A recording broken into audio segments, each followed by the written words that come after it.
the lead to the split. What do you make of all of this? Well, I think it shows you how strong a force momentum is. We talk about earnings and cash flows and fundamentals, but in markets, momentum can drive things far more strongly than any other force. And right now, the force is with them, both Apple and Tesla. The force of buying is behind them. And I mean, that's why if you sell short on these stocks, you're asking for trouble, at least in the near term. So the stock splits then, as we've been saying, they don't change anything fundamentally, but what you're saying is that they're just adding to this momentum. How long does this last? And, we heard from our Josh Lipton, Phil LeBeau, the reporters who covered these companies, that there are catalysts in the future, the iPhone 5G, right, battery day. Where does this all end? Well, remember, catalysts can cut both ways. Catalysts are never uniformly good catalysts. So that when the new iPhone comes out, I mean, things are measured against expectations. And right now, the expectations are sky high for both companies. I mean, with Tesla, this has been a long-standing issue. For the last dozen years, the companies found a way to confound expectations.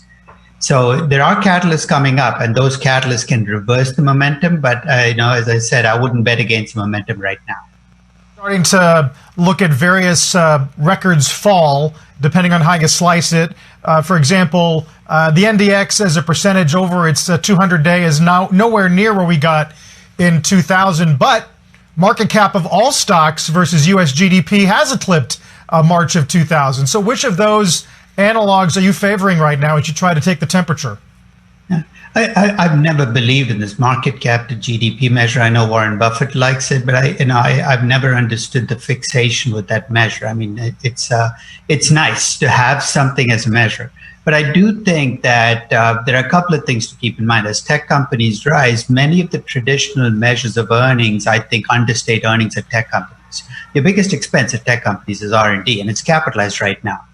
So as we look at historic metrics, I mean, you can never ignore history, but I think blindly taking what we've seen in the last century and applying it to this market is just going to make you sit on the sidelines forever. And I think we have to be judicious. I mean, I'm not saying stocks have not outrun the expectations in this rally, but I think we have to step back and say, hey, which of these stocks have outrun the most? Because some of them I can justify. I can look at the numbers and say there is a reason why these stocks have gone up. And there's been a fundamental shift in this during this crisis towards flexible companies, and that's what you're seeing pay off. So, Aswath, which ones do you think have justified their run up? Well, I think I looked at just the FANG plus Apple and Microsoft last week, and it's surprising how close those stocks are actually to their fair values. I think I found Apple to be the most overvalued, but I found Facebook to be undervalued.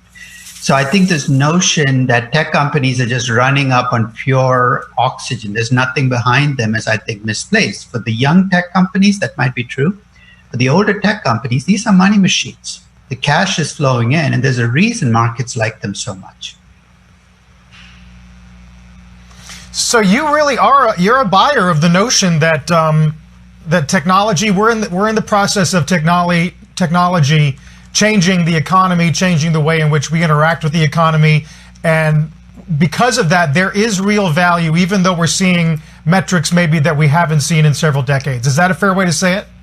I think so. And I think there's a very simple experiment that I suggest people run. I mean, 2 weeks ago, I took my every waking hour of the day and I kept track of whose ecosystem I was in.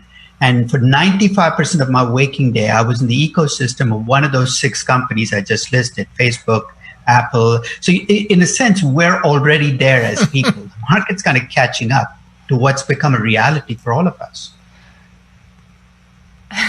I'm sure Zoom as well, Aswath, which reports after the bell, but it's one of these companies too that went public last year and has seen this enormous run up. So in that sense too, last week we saw a slew of tech companies unveil their plans to go public. And I wonder if you think if anything has changed from last year. Last year we saw sort of more public investors interested in profits perhaps over that growth at all cost model. But the moment we're in, when, as you say, our lives are spent in these ecosystems, tech ecosystems, a lot of these companies coming up, particularly in cloud, do you think that that has shifted? Do you think that public market investors are going to be more forgiving of losses, which many of those companies that released prospectuses last week showed?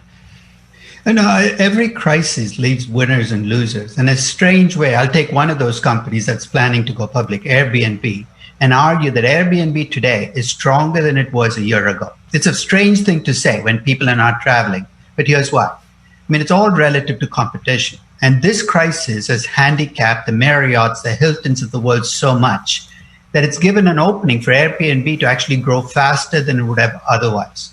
So if you look at these companies in a strange way, the crisis has damaged the status quo so much that it's given an opening to these younger companies. And the other thing that I found unusual about this crisis is private risk capital has not left the game. It's usually in crises, private risk capital dries up, VC money coming to risky stocks, IPOs. That hasn't happened in this crisis. We can argue about why.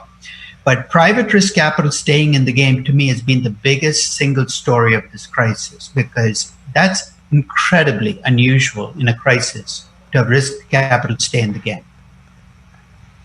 Right, but at the same time, they're going towards those cloud companies that are getting an opportunity amid the pandemic. But I do want to ask you about Airbnb. Yes, it may emerge from the crisis with more operational leverage efficiencies, but it took a big step down in valuation this past year, $31 or $32 billion to an $18 billion valuation. What do you think the market will pay for it? I think the market will play at an $18 billion valuation. I think Airbnb is actually priced much more attractively than Uber was when it went public. To be honest, I think that if you can get in on the ground floor in Airbnb at $18 billion, I think it's a decent IPO. I mean, I still haven't looked at the numbers, so I can't tell you what my value is. I'm looking forward to the prospectus coming out, because if I were to pick one of these companies to put into my portfolio, I think it would be Airbnb.